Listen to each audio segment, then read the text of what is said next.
Aujourd'hui, je vais parler avec toi d'un thème qui n'est pas courant, c'est la notion de vivre dans l'inconnu.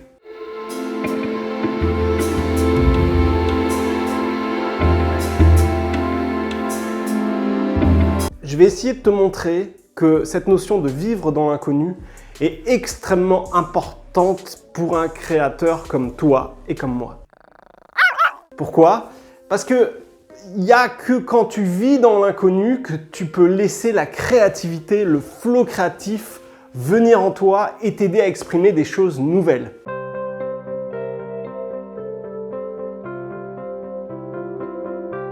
Et la réalité, c'est que vivre dans l'inconnu, c'est aussi quelque chose qui se cultive.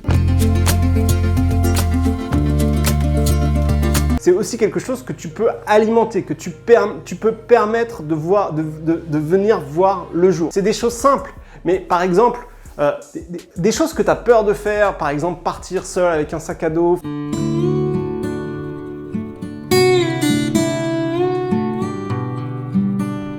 Faire quelque chose un petit peu extrême, sortir de la norme, faire quelque chose que tu as envie de faire, mais soit tu as peur du jugement des autres, soit tu as peur tout simplement de te retrouver dans des situations où tu ne gères pas la chose.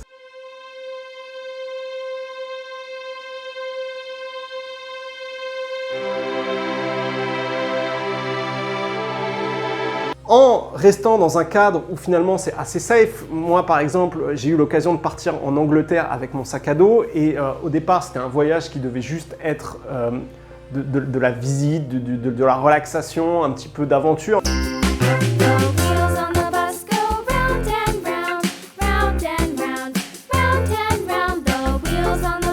Et ça finit par une colocation, j'ai habité là pendant un an, etc., etc. Et ça a été mis en place parce que je me suis autorisé à aller assez dans l'inconnu pour que les portes s'ouvrent.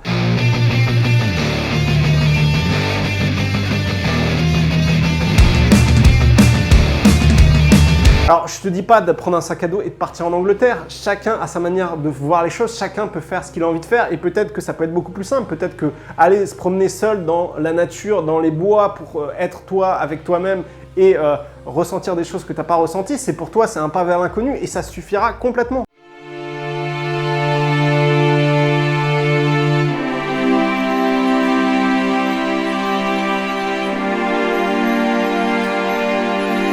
Le tout, c'est tu sais au fond de toi qu'il y a des choses que tu as peut-être envie de faire. Et le frein, le blocage qu'il peut y avoir, c'est de se dire c'est l'inconnu.